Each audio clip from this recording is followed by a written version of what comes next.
How to change board cover in Pinterest. Hello and welcome to Quick Guide. Here you will find quick and easy tutorial videos on diverse range of topics. In today's video, I'll be showing you how to change your board cover on Pinterest.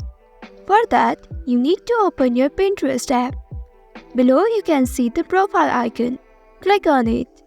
These are your boards. Click on the board. These are the pins saved in your board.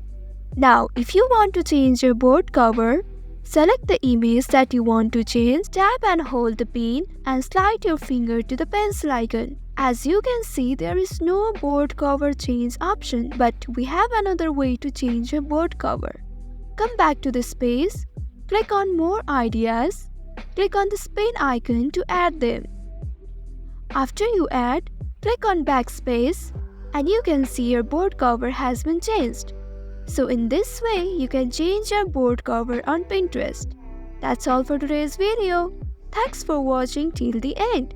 If you found this video helpful, don't forget to like, share and subscribe the channel.